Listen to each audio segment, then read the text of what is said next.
Estamos dando início a mais um encontro fraterno de estudo aqui no Instituto de Cultura Espírita do Brasil, um projeto do Plano Espiritual, divulgado, construído, inaugurado por Deolindo Amorim. Esta é a casa de Deolindo Amorim, e de Jorge Andréa, que é o nosso presidente de honra, além de todos os nossos mentores que trouxeram o Instituto até aqui. Dando início, portanto, a esta nossa vibração de amor para Jesus, para Kardec, para todos os que estão conosco em ambos os planos de existência, especialmente Jesus. Nós te rogamos bênçãos por sobre todos os nossos irmãos que atravessam duras expiações, como tu nos anunciaste, e que estão neste instante, por certo, merecendo as bênçãos de tuas mãos, o carinho de tua misericórdia e a paz e resiliência para que se fortaleçam e vençam estes momentos difíceis. No Instituto, aqui, mestre querido, temos certeza também de que estás vertendo por sobre todos nós, por sobre este estudo, e principalmente por sobre a nossa querida irmã, companheira, amiga Sônia Dói, que vem nos trazer o resultado de seu trabalho profícuo, incansável, dedicado, sincero na divulgação do teu Evangelho e da codificação excelsa de nosso querido codificador Allan Kardec. Fica, pois, conosco, mestre, agradecemos-te a condição em que estamos neste momento e rogamos que continues conosco, abençoando as nossas mentes e corações, como sempre, mas hoje também. Bem, então nós estamos recebendo mais uma vez, para a nossa alegria, a nossa querida Sônia Dói, que é médica endocrinologista, formada pela Universidade de São Paulo, a USP, é PhD, portanto tem doutorado em biologia celular, é residente nos Estados Unidos desde 1986, tem pós-doutorado no National Institute of Health, é o Ministério da Saúde, né, Sônia?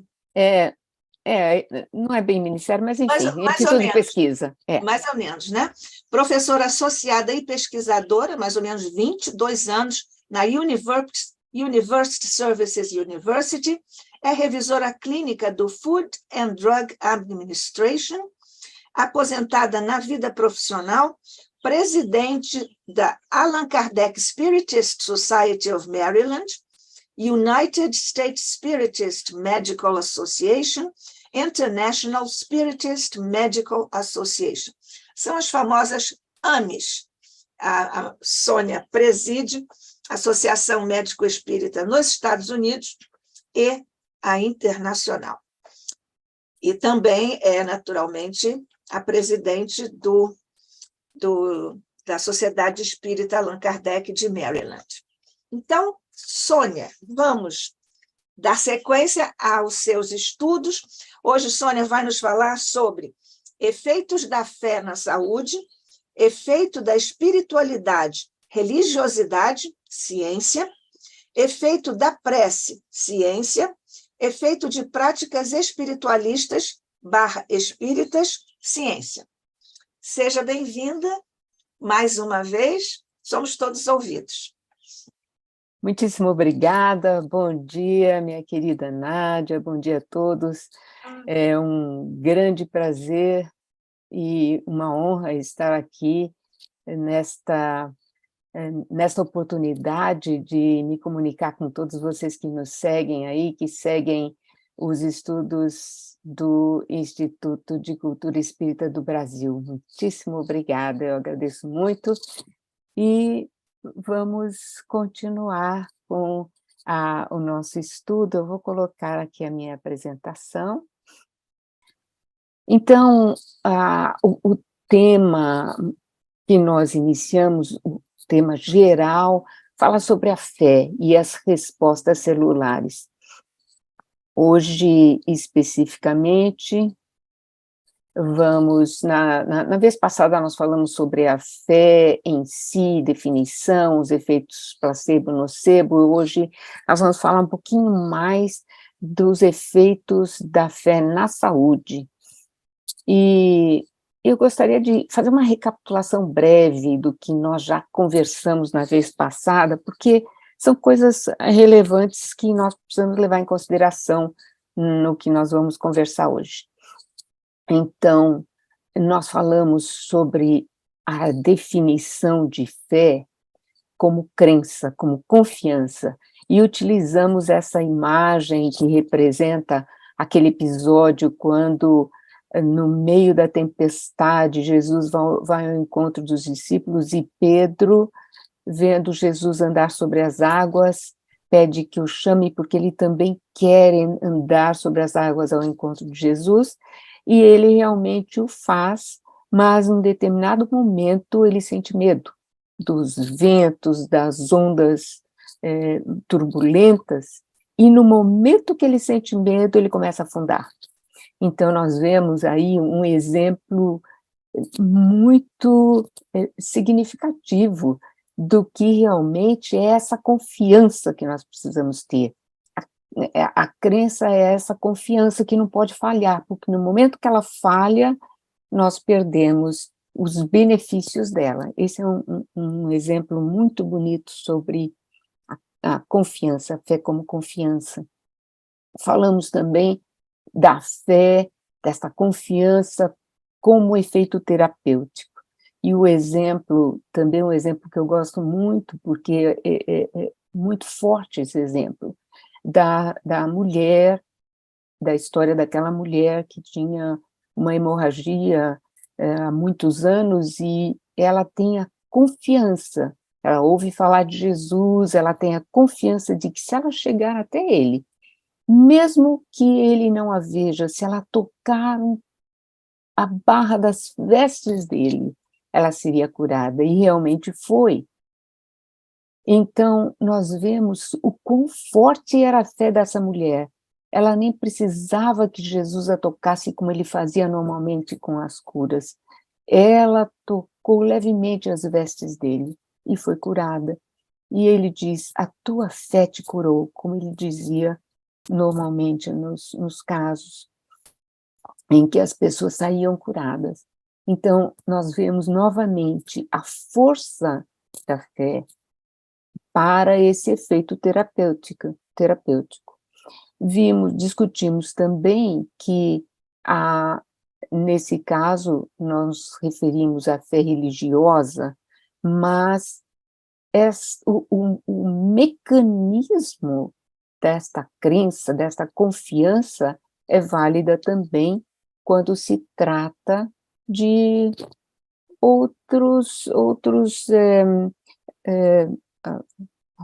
outras coisas que não sejam relacionadas à religião, à espiritualidade, como, por exemplo, o efeito placebo de medicamentos, até de efeitos cirúrgicos.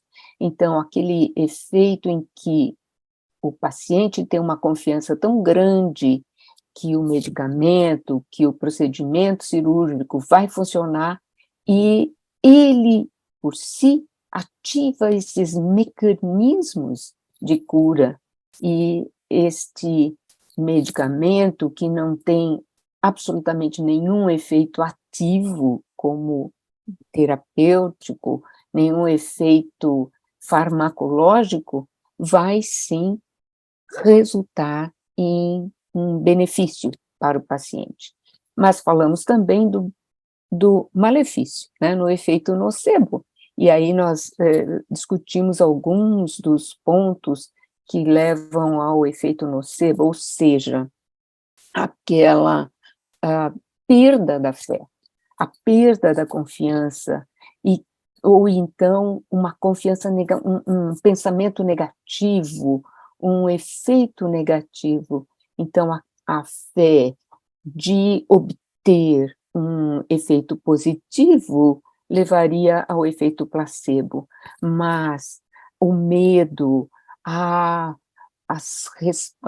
os pensamentos negativos, as atitudes negativas podem levar a um efeito chamado nocebo, que é um efeito maléfico para a saúde, né? Então, nós discutimos isso e alguns pontos que podem causar esse efeito nocebo. Nós também falamos de um caso muito, muito curioso, que foi descrito por um médico que também fazia hipnose em 1951, em que ele, através da hipnose, curou um caso que aparentemente era incurável, porque o hipnotizador acreditava que fosse um caso de verruga simples, e ele já estava acostumado a fazer hipnose e curar esses casos, mas este não era um caso de verruga simples, era um caso congênito, de uma lesão de pele congênita, aparentemente incurável, já tinham tentado várias coisas. No entanto, quando ele faz a cura deste rapaz, que tinha 16 anos, ele não sabia o diagnóstico real. Ele pensava que fosse um caso de verrugas. E depois que lhe foi revelado que o caso que ele havia aparentemente curado e que ele até divulgou por revista científica, foi revelado a ele o verdadeiro diagnóstico. A partir daí, nenhum dos casos com diagnóstico de ictiose congênita que se apresentaram a ele para ser curados, ele não conseguiu curar nenhum mais, porque ele perdeu a confiança em si mesmo, de que ele poderia curar um caso dito incurável. Então, ele curou o rapaz enquanto ele tinha confiança que aquele era um caso de verruga simples. Mas depois que essa confiança falhou, depois que essa confiança ficou estremecida por ele saber o verdadeiro diagnóstico, ele perdeu a própria confiança. Então, ele publica 40 anos depois, um artigo, depois de pensar e meditar e procurar várias explicações para isso, ele publica um artigo dizendo que a cura é um efeito combinado da fé. Tanto a pessoa o paciente precisa ter a fé que vai ser curado, mas a pessoa que está fazendo o procedimento, seja ele um médico, seja ele um curador, seja uma pessoa espírita que aplica o passe, esta pessoa também precisa ter a fé naquilo que está fazendo, no tratamento que está fornecendo ao paciente. Então, ele fala de um efeito combinado, e isso é muito, muito importante para nós, para todos. Eu acredito que isso seria muito interessante para que todos os médicos soubessem disso, mas é muito importante para nós que participamos nos nossos centros espíritas de terapias, como o passe, como água fluidificada. Mas, então, essa é uma pincelada dos pontos mais relevantes. Vamos hoje, então, falar dos efeitos da saúde, da fé na saúde. E eu gostaria de começar com este livro chamado Timeless Healing, que é escrito pelo professor Dr. Herbert Benson. Ele já faleceu, acredito que foi o ano passado, mas ele foi um pioneiro da medicina mente-corpo, cardiologista, médico, cientista da Harvard University, que é uma das universidades de maior prestígio nos Estados Unidos e talvez no mundo. Estudioso de muitos e muitos anos, o Dr. Herbert Benson, depois de muito tempo de estudos, em 1996, publica um livro chamado Timeless Healing, a cura sem tempo, independente do tempo, atemporal. Esse livro, eu realmente recomendo, ele é muito rico de experiências, ele vai contando as suas próprias experiências em vários níveis médicos, e num determinado momento, ele observa os pacientes e começa a perceber como a fé é importante, como a crença em alguma coisa é importante para a cura dos pacientes. E ele escreve no fim desse livro, nós vamos falar ainda mais do livro, mas ele escreve no fim, tem um capítulo em que ele faz uma declaração de isenção, como se fosse uma isenção de responsabilidade de tudo aquilo que ele falou. Ele diz, independente de tudo que eu falei, eu quero declarar que eu acredito em Deus, que eu acredito que Deus faz parte do ser humano, que a fé faz parte do ser humano. Eu copiei esta frase porque realmente é incrível. Ele diz literalmente: fiquei surpreso que a conclusão de meus estudos científicos tivessem demonstrado que nossos corpos são programados para crer, que os nossos corpos são nutridos e curados pela oração e outras manifestações da fé.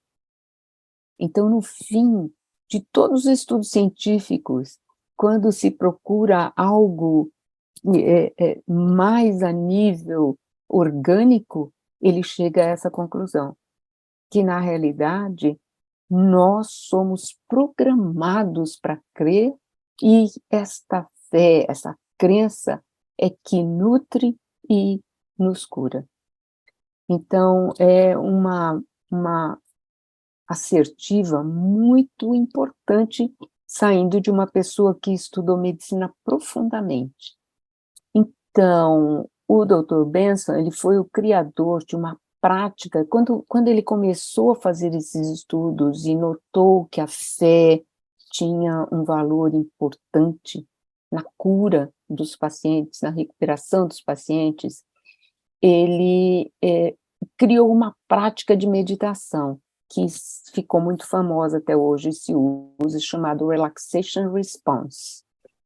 E essa prática se identifica como uma concentração em um foco, que pode ser uma palavra, uma frase, uma imagem, um som, e isso que para cada um possa estimular um relaxamento do corpo e da mente. Então, ele dizia para os pacientes: olha, você vai procurar uma palavra, uma frase, uma imagem, alguma coisa que você possa ficar repetindo durante 20 minutos, 2 vezes por dia, mas que isso lhe traga concentração em alguma coisa que te traga relaxamento do corpo, que te traga prazer, alegria. E com isso a pessoa tinha aquele relaxamento, e ele dizia: se a sua mente, o pensamento, você começar a ter pensamentos perturbadores, repita, repita, repita, ou a palavra, a frase, ou traga à sua mente constantemente a imagem que lhe traga relaxamento. E isso, então, ele dizia, você pode, dependendo da crença, tinha as pessoas que usam os mantras, enfim. E ele dizia isso para os pacientes e deixava os pacientes fazerem cada um a sua escolha, e depois ia ver o resultado. Viu que ele obtinha resultados incríveis com isso. Mas um dia ele ficou pensando: qual será o tipo de foco de concentração mais efetivo? O que será que essas pessoas trazem? E ele fez um levantamento entre os pacientes dele que usavam essa metodologia.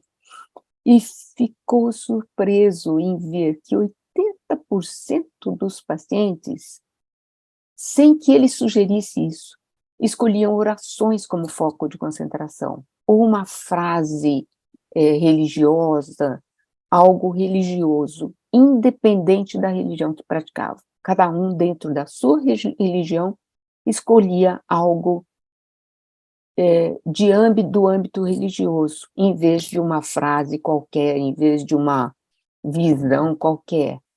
Ele ficou realmente muito tocado por isso.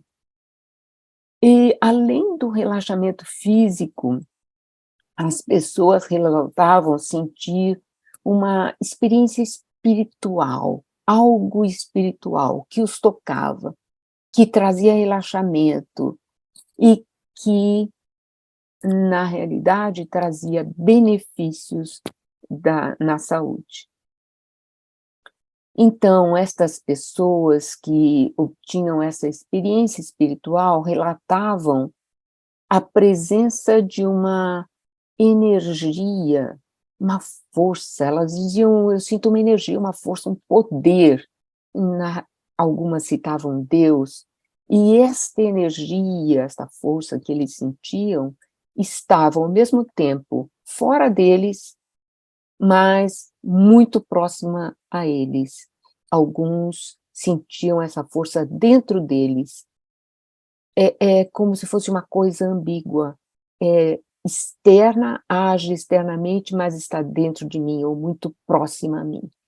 E estas eram as pessoas que obtinham melhor resposta na fé, na saúde, desculpe, com essa meditação de relaxamento.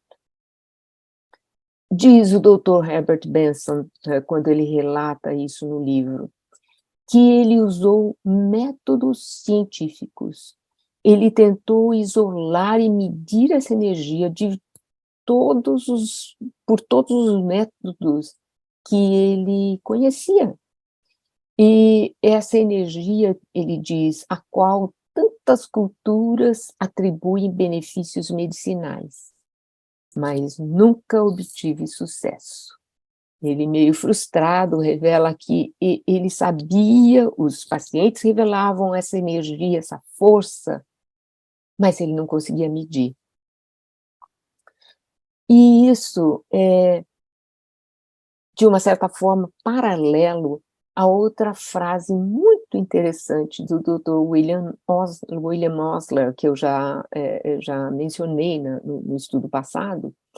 E o Dr. William Osler diz: nada na vida é mais maravilhoso do que a fé, a única grande força motriz, que não podemos pesar na balança nem testar no cadinho. Então, nós vemos aí um paralelo entre dois grandes médicos pesquisadores que encontram esta energia, a revelação desta energia através dos seus pacientes, e não conseguem, na realidade, medir de uma forma objetiva, né, esta fé. E afirma o Dr. Benson: a fé praticada pela oração, pela meditação, ou, eventualmente, rituais religiosos, estimula uma energia que ativa as células cerebrais, que nós sabemos são por volta de 100 bilhões de neurônios no nosso cérebro. E estes bilhões de neurônios fazem conexões, né? São as conexões, as sinapses um com os outros, gerando trilhões e trilhões de interações entre si, e que acabam por produzir manifestações em todo o nosso corpo físico. Então, o Dr. Benson se refere a essa energia interna que faz esta maravilhosa conexão entre a nossa parte espiritual, a oração, meditação, e os neurônios e o nosso corpo físico. Mas estes cientistas possivelmente nunca leram André Luiz. E André Luiz nos diz que o perispírito é um veículo de células elétricas que pode ser definido como um campo eletromagnético, onde o pensamento vibra em circuito fechado. Então, esta força, essa energia que nós temos dentro de nós é definida dentro do espiritismo, e nós podemos discutir muito sobre o perispírito. Eu vou trazer essa discussão nas próximas apresentações, mas é ainda desconhecido pela ciência. Então, nós já temos a noção, o conhecimento trazido pelos nossos benfeitores espirituais, por André Luiz, neste caso. Dr. Benson fala ainda que a fé é um instinto primitivo. E ele conta uma história, ele menciona um outro livro, muito interessante. É um livro chamado A História de Deus, A History of God, por uma britânica chamada Karen Armstrong. Ela conta no livro e menciona o Dr. Benson esta passagem. Os judeus que estavam em Auschwitz, um dia, dentro daquele grande sofrimento, sabendo que iam todos ser mortos, eles começam a perder a fé, a colocar Deus em julgamento. Por que Deus está nos deixando sofrer? Por que Deus não nos livra deste martírio? Então, naquela comoção dentro de Auschwitz, o rabino, então, diz: ok, vamos fazer o julgamento. Depois de muita discussão, o rabino declara: sim, Deus é culpado e está condenado à morte. Mas, em seguida, o rabino afirma: bom, agora acabou o julgamento. O julgamento está encerrado, porque chegou a hora da oração vespertina. Então, eles tinham acabado de condenar Deus à morte. Acabamos, condenamos Deus à morte. Mas a fé intrínseca deles os faz acabar com aquela comoção toda, porque é a hora da oração. Então, o Dr. Benson conclui: nós podemos rejeitar a lógica de Deus, mas não podemos negar o consolo físico e emocional da vida espiritual. Então, ele diz: a fé é realmente, a fé e a esperança, porque a fé não existe sem a esperança, né? Nós temos a fé porque nós temos a esperança que alguma coisa boa vai acontecer, que aquilo tudo que nós estamos passando tem um significado. Então, ele diz: a fé e a esperança são instintos primitivos, são instintos inatos, já nascemos com eles, nós precisamos apenas descobrir e saber utilizá-los. E ele diz ainda que essa adoração à divindade, né, como no caso a prece, no caso dos judeus em Auschwitz, existe desde os primórdios da humanidade. Por isso ele afirma que a fé é um instinto primitivo, porque desde os primórdios da humanidade, historicamente, nós sabemos que os povos buscam uma divindade, buscam um ser superior e têm os seus rituais de adoração, desde os mais primitivos seres da humanidade. Então, diz Dr. Benson, a crença em Deus emanada dos nossos cérebros é profundamente calmante para os nossos corpos. A crença em Deus, ele diz, evidentemente emanada de nossos cérebros, na realidade, emanada da nossa mente, é profundamente calmante para os nossos corpos. A verdade é que a fé é uma reação fisiológica natural e inevitável às ameaças à morte que todos enfrentamos. Esta sentença, ele fala quando ele diz que a fé é calmante para os nossos corpos, mas que muitas vezes, apesar dela ser inata, apesar dela estar dentro de nós ativamos a fé quando nós estamos num momento de medo, num momento de aflição, num momento onde nós não temos saída. Aí nós vamos ativar a nossa fé profunda. Então ele diz, é algo que nós procuramos, é uma reação fisiológica, uma reação natural do ser humano e inevitável quando nós somos ameaçados pela morte. Nós vemos muito isso, né? As pessoas que passam a vida inteira descrentes, mas quando chega naquele finalzinho onde não vê saída, acabam buscando alguma coisa que lhes dê um alívio, que lhes dê um futuro para aquela melhor, para aquela condição. E o Dr. Herbert Benson, quando ele afirma isso, ele cita uma passagem bíblica de Coríntios 12:9, onde o apóstolo Paulo descreve a resposta do Senhor ao seu apelo, à sua oração para alívio de uma doença física. E ele diz que o Senhor responde a ele, a minha graça é tudo o que precisais, pois o meu poder é mais forte quando sois fracos. Então, ele menciona esta passagem em relação àquela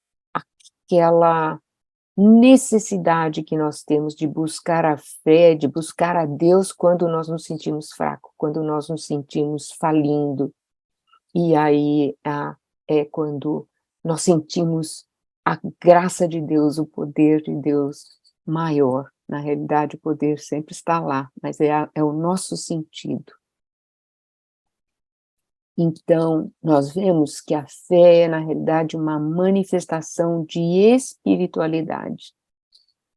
Muitas vezes, nós não conseguimos, né, nos trabalhos que nós vamos procurar aí, científicos, que falam sobre a cura através da fé, na maioria deles, eles não têm no seu vocabulário, nas palavras-chave deste artigo, a palavra fé, eles trazem espiritualidade.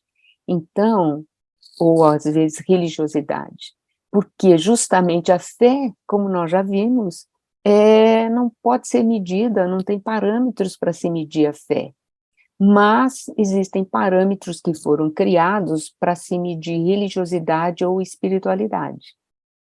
Esses parâmetros foram definidos aí em alguns questionários, etc. Mas é importante também nós entendermos o que é, então, a espiritualidade. Existem vários várias definições, cada pessoa dá uma certa definição, tem algumas que são bastante complexas, outras não. Mas, de qualquer forma, eu trouxe aqui algumas, só para nós podermos ter uma ideia e depois entendermos a diferença entre espiritualidade e religiosidade. Esta está num livro escrito pelos cientistas canadenses Mario Beauregard e Denise O'Leary, que são pesquisadores e autores do livro The Spiritual Brain, o cérebro espiritual. E nesse livro eles definem espiritualidade significa qualquer experiência que serve para colocar a pessoa em contato com o divino. Outro livro, nós vemos a definição pelo nosso famoso Dr. Harold Koenig, um dos maiores pesquisadores, cientistas médicos na área de espiritualidade aqui nos Estados Unidos, conhecido também mundialmente. Ele diz: espiritualidade é a conexão com aquilo que é sagrado, transcendente. E aí ele define transcendente.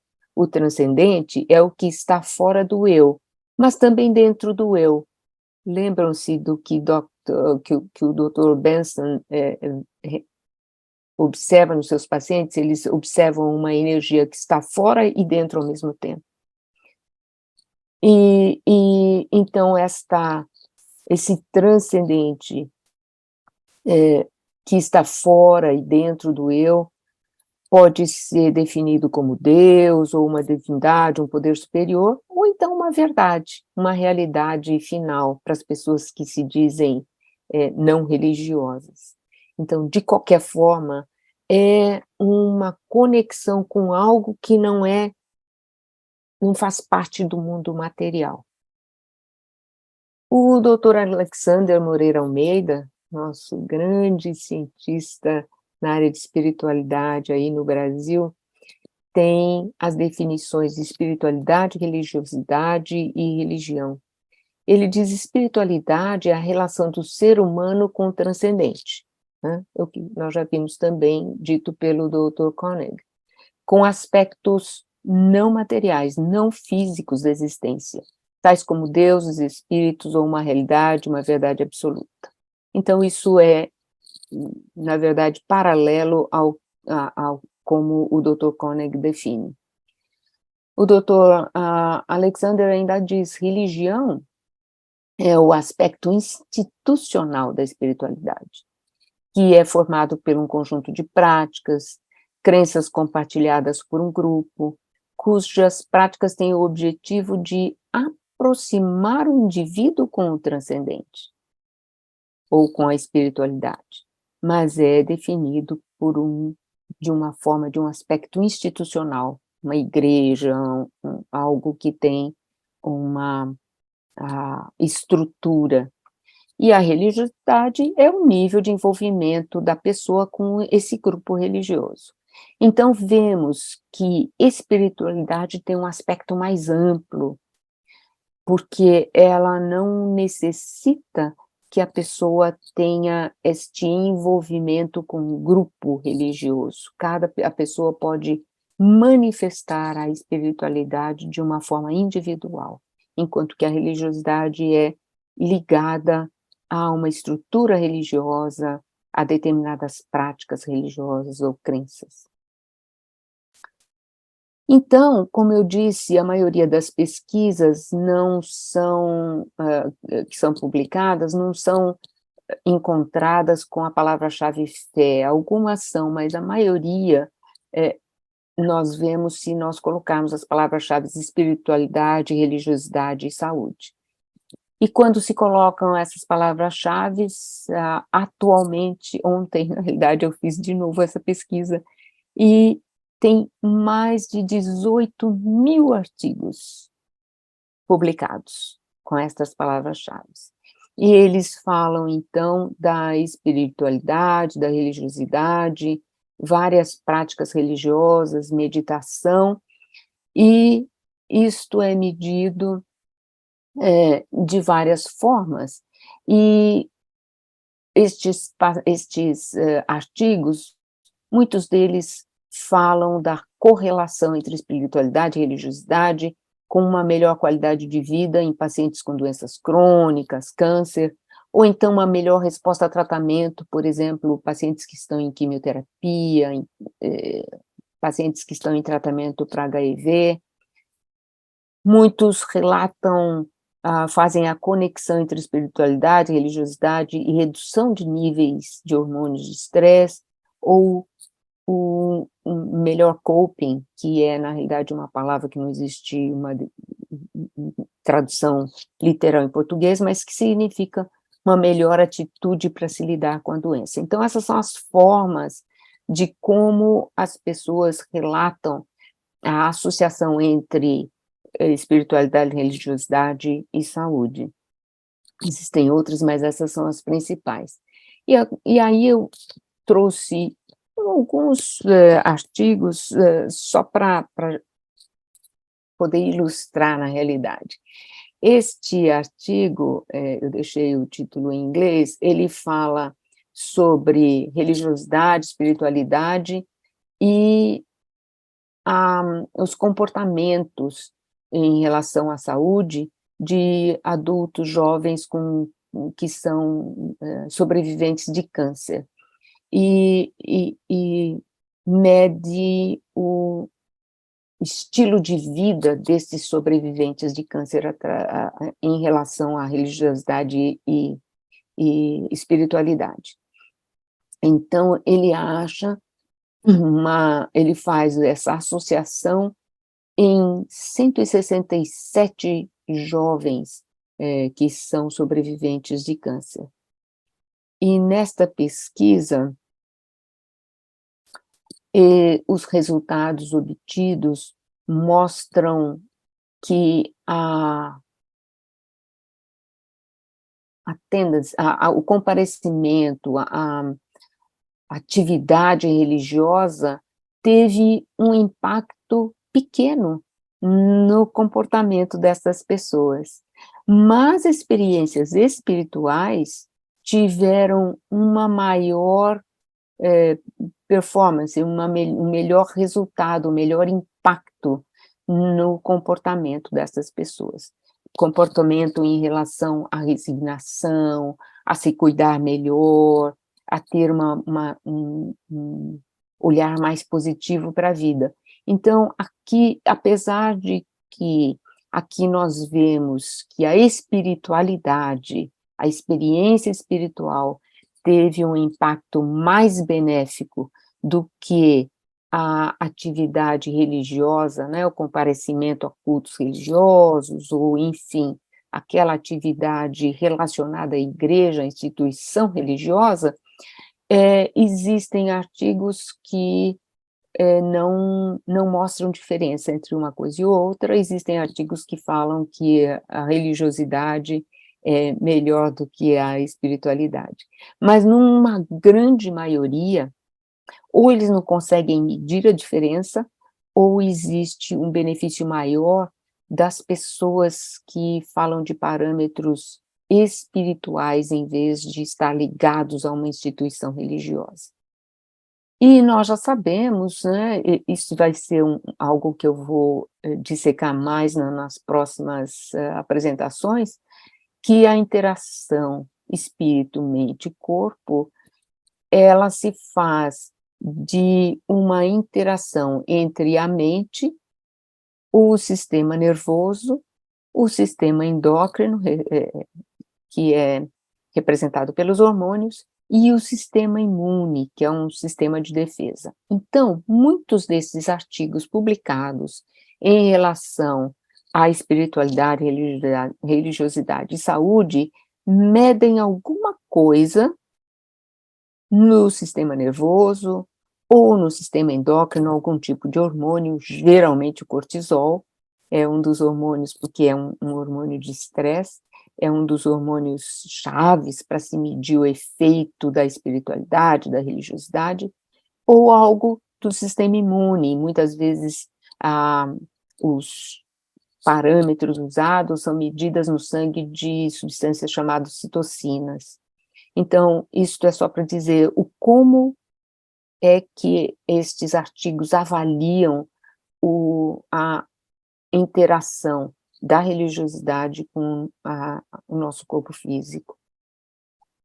E esse é um dos artigos em que eles medem a resposta imune. É um artigo que mede a espiritualidade, a religiosidade, através de um score, a gradação, né, e a resposta à quimioterapia em pacientes com com câncer de pulmão. E a resposta à quimioterapia é medida através de resposta, da resposta imune mediada por linfócitos. Isso não vamos entrar em detalhes nessas medidas, mas este estudo sugere que a fé espiritual pode influenciar de uma forma positiva a eficácia da quimioterapia e também o curso clínico da doença cancerosa, pelo menos nos pacientes que têm câncer de pulmão, que foi o objeto deste estudo. Então, nós vemos aí a medida do sistema imune para poder avaliar o efeito da espiritualidade nesses pacientes. E aí, nós vemos, então, que muitas vezes as formas de medida são medidas no sangue. Mas será que essas práticas espiritualistas podem mudar a expressão de genes? E aí isso é alguma coisa, estes 2 artigos, agora já existem alguns outros comprovando isso, mas estes 2 artigos são fundamentais e realmente de um valor muito grande do ponto de vista científico, porque os cientistas fizeram essa pergunta: nós vemos mudança no cortisol, nós vemos mudança no sistema imune, mas será que os genes podem responder a práticas espiritualistas? E este grupo, em 2005, fez um estudo com pessoas que praticam uma meditação chinesa, que uma delas chama-se Qigong, eu acho que é talvez conhecida um pouco aí no Brasil, aqui é razoavelmente conhecida, e ele pegou 6 pacientes asiáticos, todos eram asiáticos, os controles e os pacientes, e na realidade não eram pacientes, eram pessoas praticantes dessa meditação chinesa, o Qigong, e 6 controles que nunca ouviram falar disso, que não conheciam.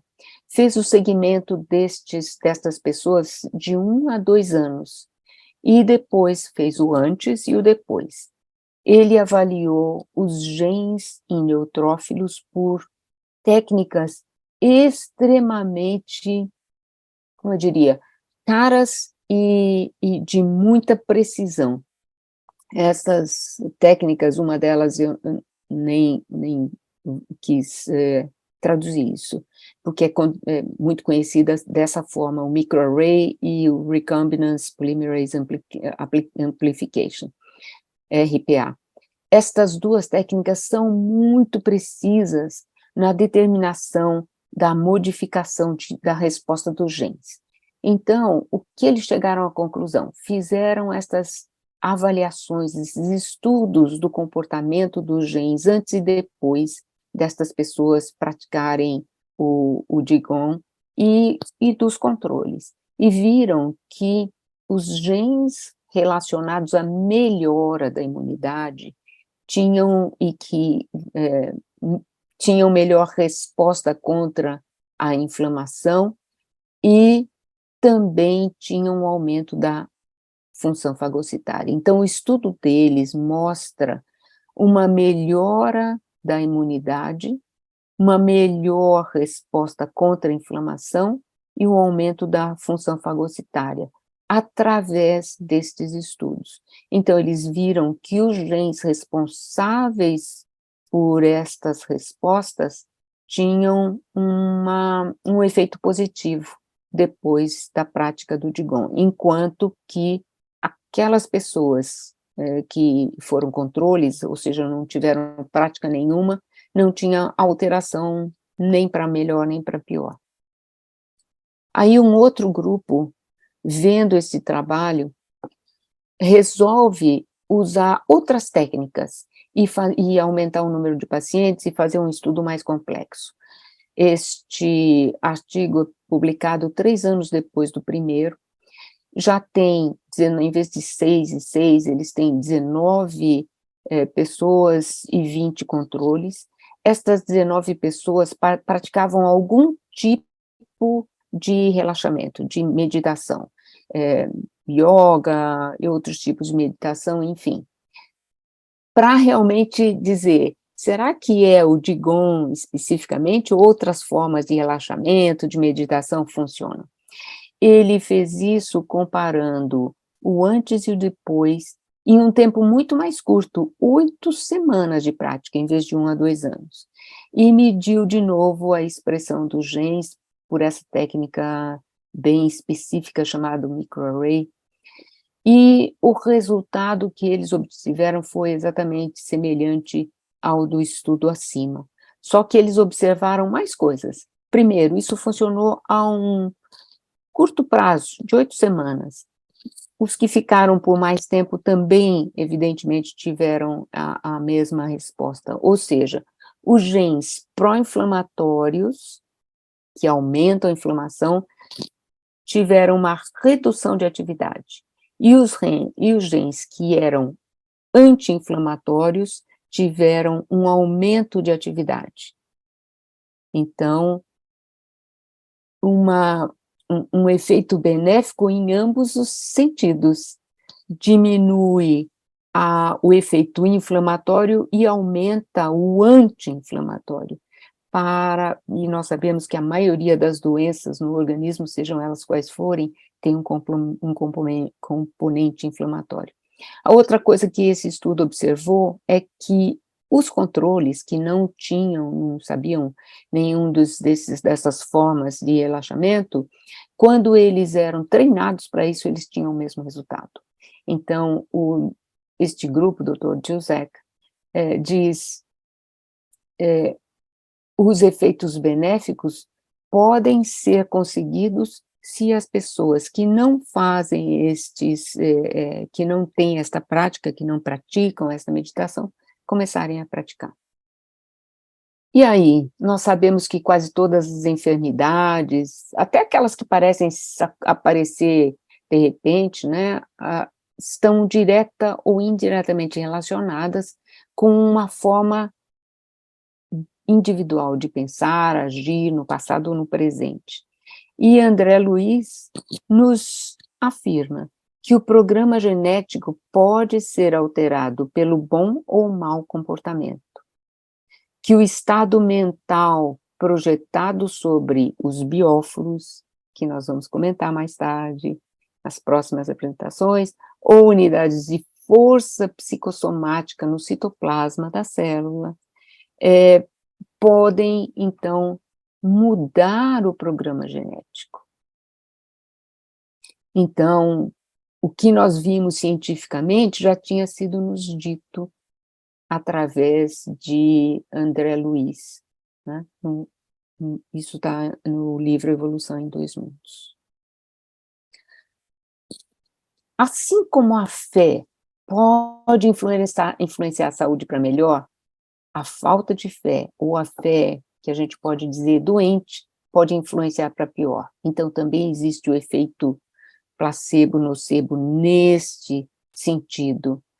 E o efeito placebo, nós já discutimos aí, são os efeitos benéficos, e o efeito maléfico, que é definido como uma dor espiritual. E para isso, atualmente, aqui nos Estados Unidos, por exemplo, existe um grande grupo de médicos que estão se associando com os religiosos, capelães que trabalham em hospital, para atender os pacientes do ponto de vista espiritual.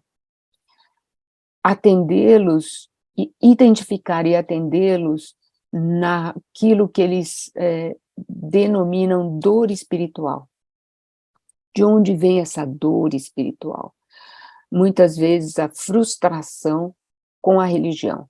As pessoas que têm conflitos existenciais e que a sua religião não consegue dar resposta para isso, não consegue aliviar. Então, eles têm, às vezes, uma carência de atenção até por parte do líder espiritual ou do líder religioso, que eles procuram e não lhes dá a atenção devida ou não consegue trazer a eles um consolo, uma explicação. Outra causa dessa dor espiritual é a revolta contra Deus. Por que eu? Por que Deus não me ouve? E isso, claro, provém das faltas de explicações, da falta de consolo religioso. Outra causa é o conceito de um Deus punitivo, um sentimento de culpa. Eu estou sendo punido por alguma coisa que eu fiz. E a pessoa fica naquele sentimento de culpa que é dolorido, que traz agonia, que traz depressão. Outra causa de dor espiritual é o medo da morte, medo do desconhecido, medo de todas aquelas fantasias que muitas vezes a pessoa cria na mente, que vai acontecer depois da morte, uma falta de esperança e a solidão porque a pessoa está ali sofrida e ela não tem o calor humano, o apoio especialmente espiritual que ela precisa. E nós vemos esse trabalho que foi feito em uma população com câncer, e esse estudo compara as atitudes de fé e as suas relações com saúde mental em pacientes com câncer e pacientes sobreviventes de câncer. Envolveu 158 pacientes, na sua maioria mulheres com câncer de mama, e que responderam ao questionário. 92% dessas pessoas responderam aos questionários. E, no resultado, eles observaram o seguinte: a saúde mental foi positivamente relacionada com o conceito de um Deus amoroso. Então, aquelas pessoas que tinham um melhor nível de saúde mental também tinham o conceito de um Deus amoroso. E isso foi altamente significativo do ponto de vista estatístico, mas demonstrou que a saúde mental era negativamente relacionada relacionada com o conceito de um Deus severo. Então, esse conceito de um Deus severo estava associado a uma saúde mental ruim. O conceito de Deus amoroso foi fortemente relacionado a uma melhor saúde mental, mesmo na presença de um prognóstico ruim ou na presença de dores fortes. Então, a gente vê o quão é importante a fé e o conceito da divindade, do Deus ao qual nós dirigimos essa fé.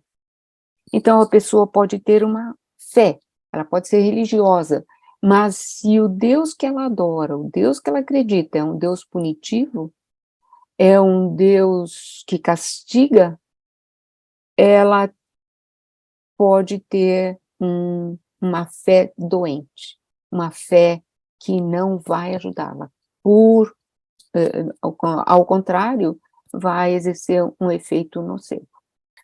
E agora vamos falar um pouquinho sobre, o tempo está andando rápido aqui, mas nós falamos bastante das práticas espiritualistas, vamos falar um pouquinho de prática espírita, e eu vou dar alguns resultados aí de pesquisas, e evidentemente isso vem dos nossos pesquisadores brasileiros.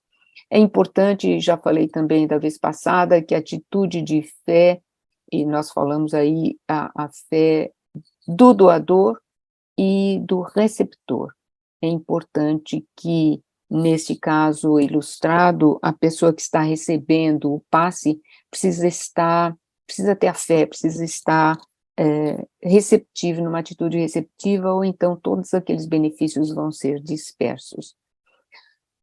Este trabalho foi feito por um grupo que trabalha com endocrinologia, e eles mediram o efeito do passe em hormônios de estresse, especificamente cortisol, no nível de dor e alguns outros parâmetros fisiológicos, e também no tempo de permanência no hospital.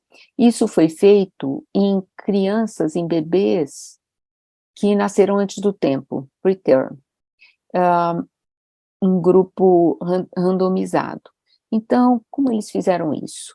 O estudo era randomizado, duplo cego, quer dizer, eles tinham 2 grupos de bebês, 13 bebês em cada grupo, e, evidentemente, os bebês não tinham noção de quem estava fazendo o quê, mas as pessoas, tinha 2 grupos de terapeutas, os que aplicavam passe, e um grupo controle que não conhecia o passe espírita. Essas pessoas não sabiam também o que estava sendo medido em cada bebê. Eles mantinham as mãos a uma distância de 10 a 15 centímetros do bebê, por 10 minutos, em 3 dias consecutivos. Aí os pesquisadores mediram cortisol salivar, frequência cardíaca, frequência respiratória, saturação de oxigênio e o tempo de internação hospitalar. Tiveram vários resultados interessantes, mas o mais significativo está nesse gráfico aqui. Em azul são as medidas dos pacientes que receberam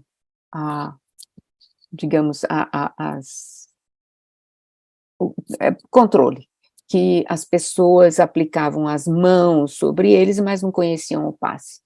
Em vermelho são os que receberam o passe espírita, e o que está sendo medido aí é a frequência respiratória. Então, se nós acompanharmos aí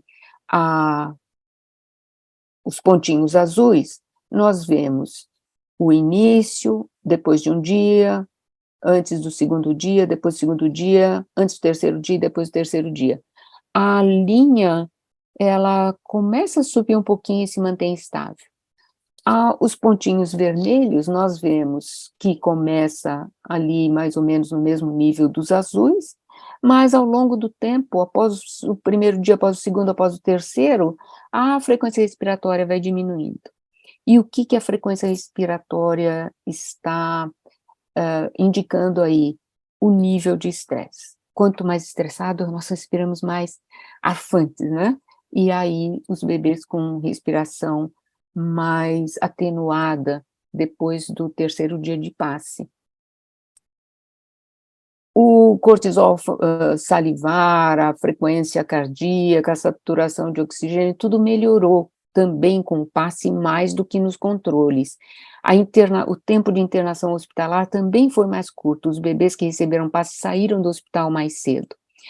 Este trabalho tem algumas críticas do ponto de vista científico. Primeiro, o grupo é muito pequeno, são 13 pacientes, e possivelmente as outras medidas não conseguiram esse valor estatístico justamente por causa disso, a variação grande, o número pequeno de pacientes.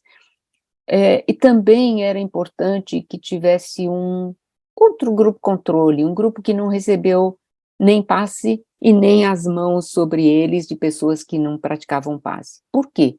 Porque estas pessoas que estavam lá com a mão sobre os bebês, evidentemente elas tinham a intenção boa em relação àqueles bebês. A intenção gera energia, gera um pensamento, que evidentemente também teve influência, apesar de elas não conhecerem a prática do passe. Então, evidentemente, seria importante que tivesse um grupo onde não houvesse ninguém com as mãos sobre os bebês.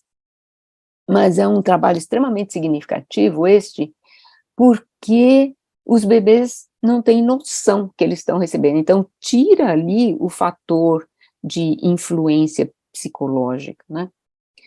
Esse mesmo grupo fez um outro trabalho em que eles mediram a efetividade do passe no nível de ansiedade, depressão, etc., em pacientes que estavam internados com problemas cardiovasculares. Então, eles tinham um grupo de 41 pacientes, divididos em 3 grupos, e eles tinham sessões, um grupo controle, que não tinha intervenção nenhuma, nesse caso eram os pacientes, tinha realmente um grupo sem nenhuma intervenção, tinha um grupo que eles chamavam de sham, ou seja, tinham pessoas que iam lá com as mãos, etc., mas não conheciam o passe, e tinham pessoas que aplicavam o passe. Isso, novamente, sessões de 10 minutos, 3 dias, e, evidentemente, as pessoas que iam lá e colocavam as mãos tinham a intenção de cura, de healing. Os pacientes, então, foram submetidos a várias medidas, depressão, tensão muscular, dor, etc. Interessantemente, desses pacientes, a maioria eram católicos, 21 eram católicos, e 12 eram espíritas, 5 não tinham religião declarada, e apenas 3 eram evangélicos.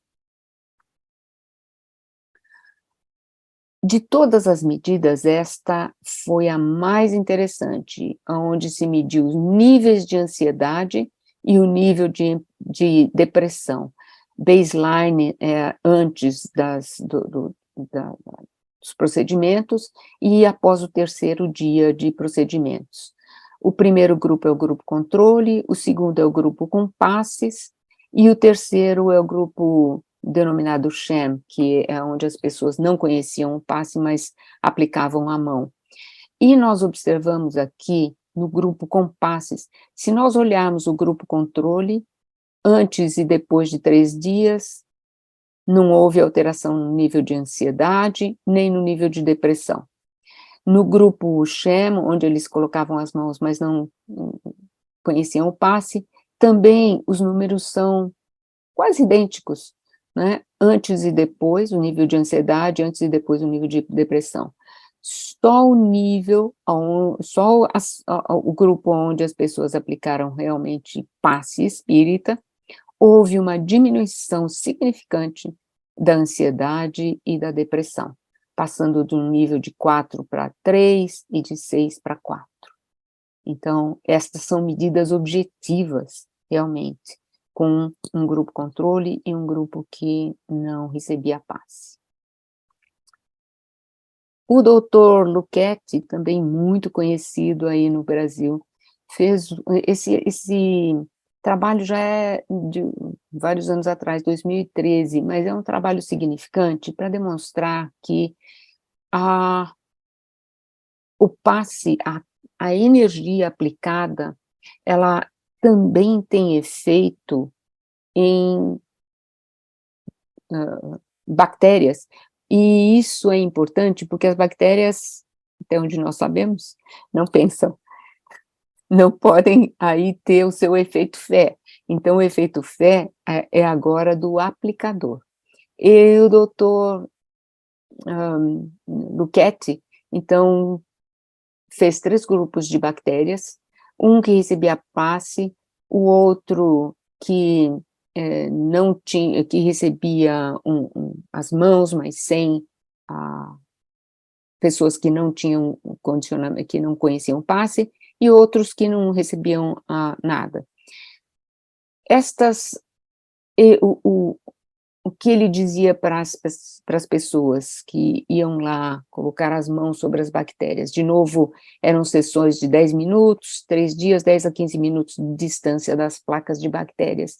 Eles diziam que o que ele recomendava é que as pessoas tivessem, algumas delas tivessem a intenção de que as bactérias crescessem ou inibir o crescimento de bactérias. Para que as pessoas não tivessem absolutamente nenhuma intenção, ele colocava um áudio, vídeo para o experimentador, e para que ele se distraísse e não tivesse nenhuma atenção específica ao experimento. Aos que ele pedia que tivessem intenção de estimular o crescimento ou diminuir o crescimento de bactéria, ele colocava vídeos relaxantes. E aí tinha um grupo também onde ele dizia para manifestar pensamentos negativos, né? Então, essas pessoas viam vídeos com cenas violentas, etc. Ele mediu o número de bactérias em 48 horas e após uma semana desses efeitos. E esse gráfico que está aqui é bastante... Tem muitas barrinhas aqui, mas a gente vai observar este grupo aqui. Onde a gente vê as estrelinhas é porque houve uma diferença significativa.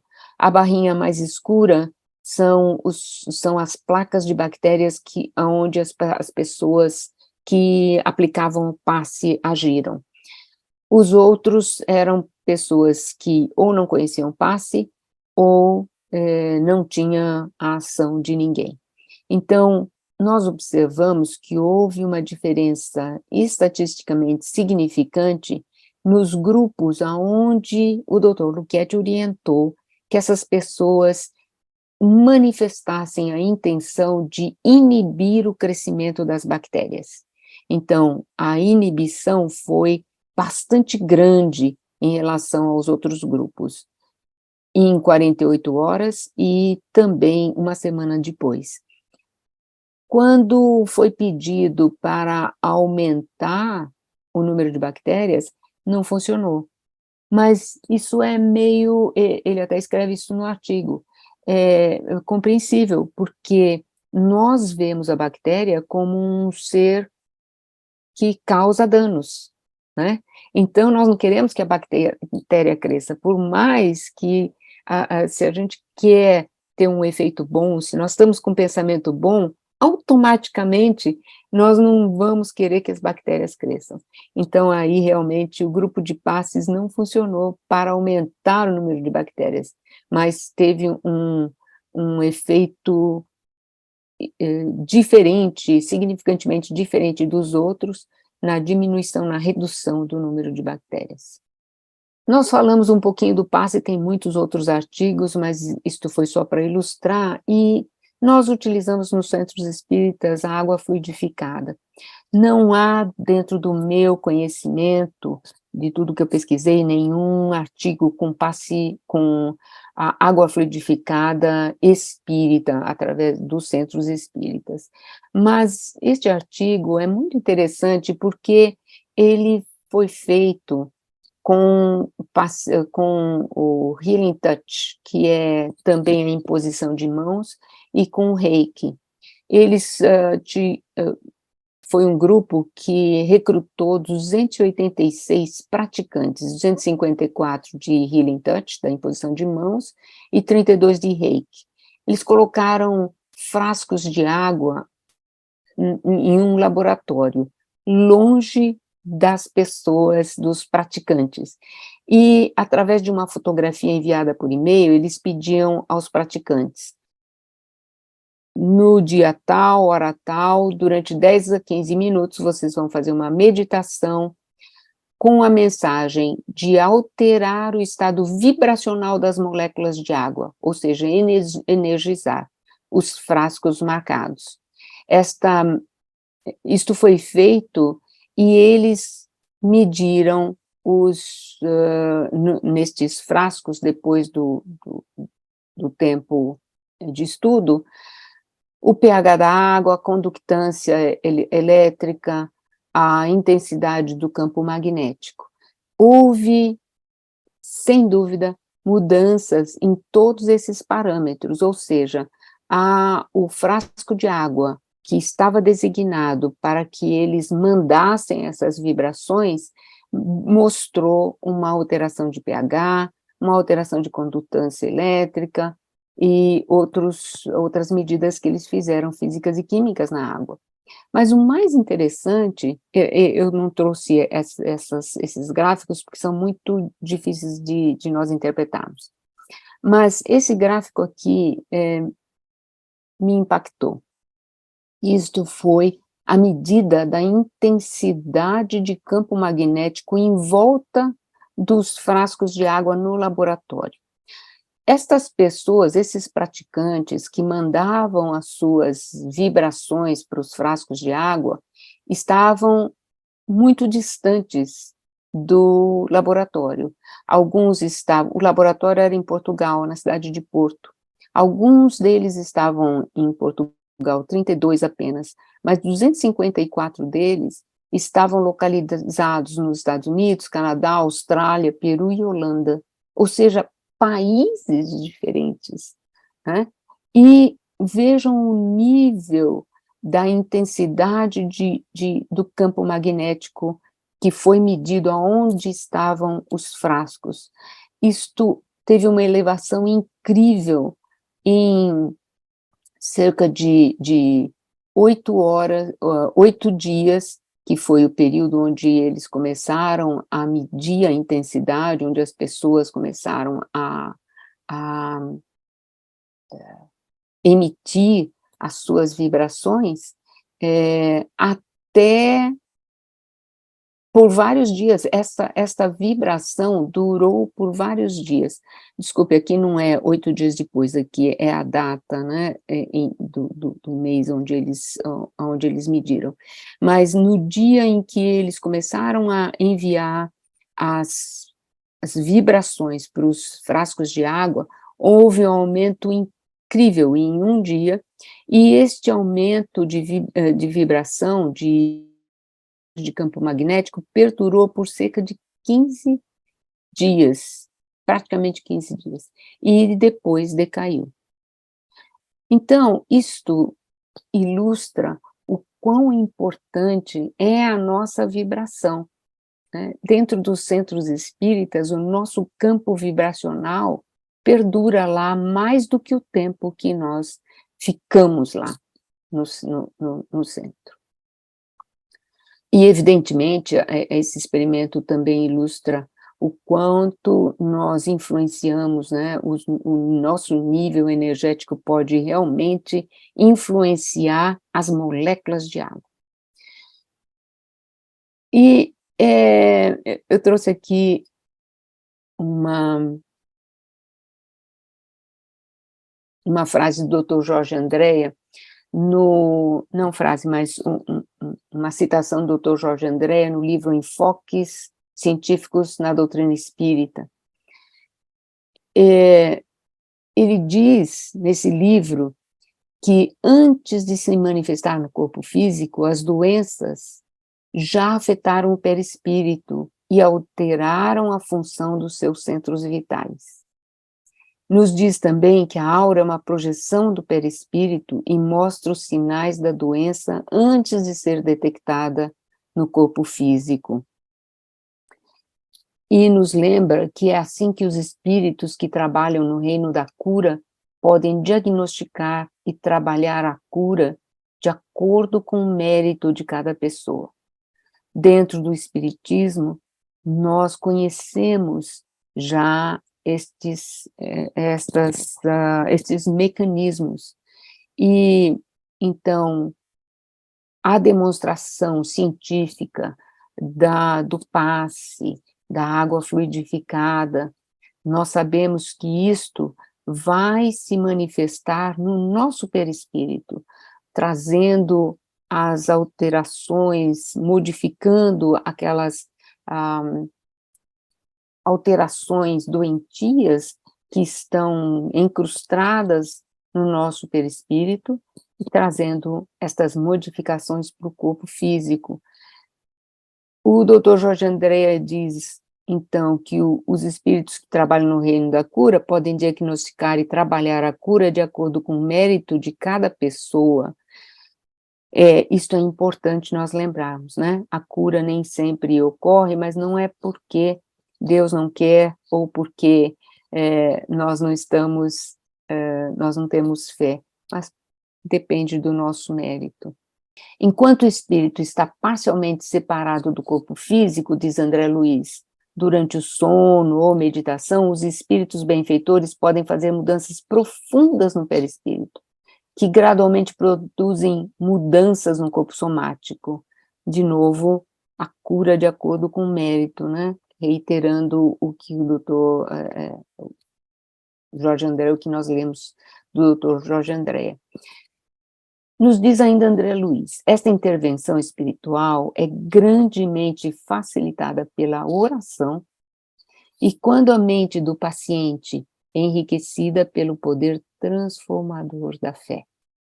Então, nós vemos como a fé é importante quando existe esta cura que nós chamamos a cura espiritual, quando os benfeitores espirituais vão agir em nós, trazendo novamente a importância da fé na pessoa que está sendo curada, né?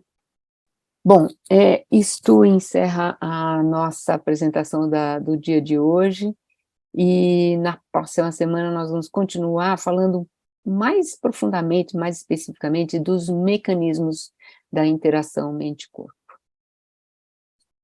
Sônia Dói, Instituto de Cultura Espírita do Brasil, muito, muito agradecido por mais uma grande aula de uma pesquisadora tão séria, com um currículo tão abrangente e uma folha de serviços tão especial, produtiva, importante para toda a comunidade médica e principalmente para todos nós espíritas. Muito obrigada, querida. Eu, na verdade, você sabe o quanto eu adoro a psiconeuroendocrinologia, que você reduz para endo, e eu já tinha começado a sinalizar aqui para mim, mas você depois disse exatamente com o nome da psiconeuroendo que você usa aí. Eu uso endócrino. Endoimo, né? E você diz endoimo, né? Você faz uma short form, uma redução, mas é exato. Você esteve trabalhando isso praticamente o tempo todo hoje, sobre essa relação mente-corpo, que é, basicamente, se não estou errada no meu entendimento, o elemento fundante da psiconeuroendoimuno, o tratamento. Uhum. Isso. E agora, quando você falou da água, dessa pesquisa da água, eu me lembrei muito da pesquisa do Dr. Masaru Emoto, Isso. As Mensagens da Água. Quem não conhece o livro, vou partilhar aqui um pouquinho. E esta aqui é uma das imagens que a água ofereceu após vibrações positivas, pensamentos positivos, e o mesmo como as questões ou os princípios são neutros, então, quando a pesquisa do Dr. Emoto também se voltou para fazer o controle, se voltou para pensamentos negativos, sentimentos menos felizes, então também a água refletiu imagens distorcidas, na verdade feias e até mais escuras. E ele fez essa pesquisa com amostras de água de toda a parte do mundo, desde o cume de montanhas, água absolutamente límpida, e com água também de esgoto das cidades. Então, é uma pesquisa com amostragem ampla, não é isso? E você trouxe agora, com essa sua pesquisa sobre a água, isso me fez lembrar aqui o Dr. Emoto, com essa pesquisa, As Mensagens da Água. É um livro muito interessante, quem tiver a vontade de ampliar os detalhes sobre essa pesquisa, recomendamos, até porque o que a água foi capaz de registrar, esteticamente, morfologicamente, é muito mais do interessante, é até emocionante, eu diria, né? Então, Sônia, hein? Diga. Deixa eu dizer uma coisa aí, eu adoro essas experiências que o Dr. Emoto fez. Infelizmente, ele já partiu para o lado espiritual e nós não temos mais pesquisas, porque certamente ele estaria fazendo mais coisas. No mundo científico, eu encontrei várias pessoas que criticavam o Dr. Emoto. Diziam, não é realmente uma pesquisa científica, a gente não consegue reproduzir, para ser uma verdade científica, nós precisamos reproduzir. O fato é que ele tinha um laboratório gelado, era uma sala. Eu li o comentário da pessoa que trabalhava, das pessoas que trabalhavam com ele e que ficavam sentadas no laboratório, todos enrolados com casacos, porque eles ficavam numa sala gelada, com microscópio para poder fazer aquelas medidas, etc. E eram inúmeras medidas, não era apenas uma medida lá que ele põe no microscópio, ele fazia repetidamente. E as pessoas não têm a noção. Eu não acredito que as pessoas tinham um laboratório montado como o dele, isolado de qualquer outra coisa e dessa forma. Mas esta experiência que foi feita em Porto, por estes, na realidade eles são da Faculdade de Engenharia de Porto e Física, e fizeram essa experiência, de uma forma ou de outra, uma confirmação daquilo, como você disse, que o Dr. Emoto já mostrou, de outras formas, de uma forma até bonita, né, maravilhosa, porque ele mostrou que a estrutura das moléculas de água eram modificadas dependendo do pensamento que a gente emitia naquilo, né. Eu fico sempre assim, eu adoraria que o Dr. Emoto ainda estivesse vivo e nós pudéssemos fazer a nossa água fluidificada aqui no centro e levar lá para ele ver. Eu também adoraria, nós íamos conversar com ele aqui no ICEB.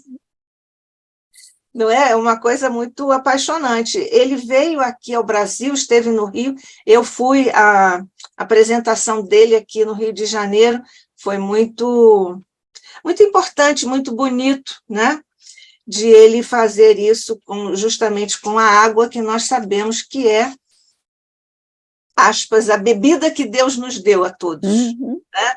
O elemento da vida, né? Onde se dá a vida. Então, é muito emocionante, inclusive, a opção que ele fez pela área de pesquisa dele. Então, isso é uma coisa, para mim, muito, muito bonito, né? E nós sabemos, como espíritas, que a fé, você citou isso, acho que o Dr. Benson, a fé é uma reação fisiológica natural.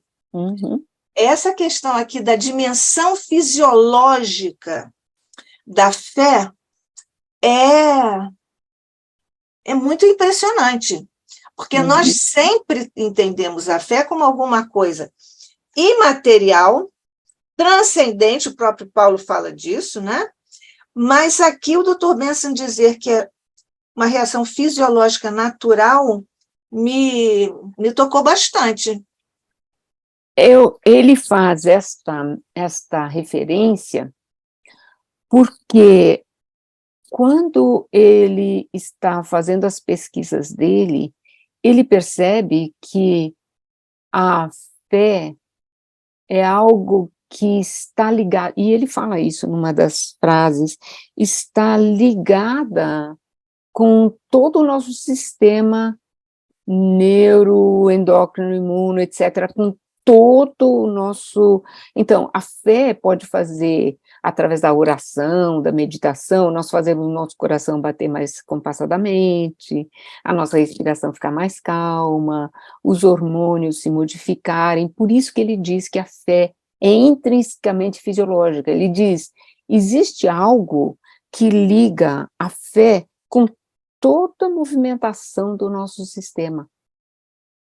Por isso ela é fisiológica. Ela está, é como se fosse um wire, né, um araminho, um fio que nós não conseguimos ver, mas que está lá ligado, tem conexões com todo o nosso organismo, fisiologicamente, é natural, ela está lá.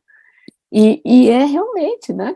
Porque nós fazemos uma meditação de alguns minutos e tudo se modifica, né? E essa é uma coisa que realmente, quanto mais nós estudamos o espiritismo e entendemos a conexão do espírito com o perispírito e com o corpo, mais nós conseguimos entender o que o Dr. Benson fala. ele saindo de um ponto diverso do nosso, porque ele vem de fora para dentro, né? Nós estamos aqui estudando o espírito, etc., e aí as conexões do espírito com a matéria. Ele vê lá todas as manifestações do corpo, e ele vai entrando e chega a essa conclusão. Eu acho isso fenomenal. Pois é, porque, na verdade, se nós pensarmos bem, agora você foi falando, eu fui lembrando da possibilidade real, que nós sabemos como espíritas, porque o espírito transmite ao perispírito, que, por sua vez, transmite ao cérebro do corpo físico, e daí inunda ou irradia para o cosmo orgânico. Isso. Então, é exatamente, ele disse isso, como nós dizemos no nosso discurso espírita, espírito para perispírito, etc. Então, agora ficou, para mim, também muito mais claro.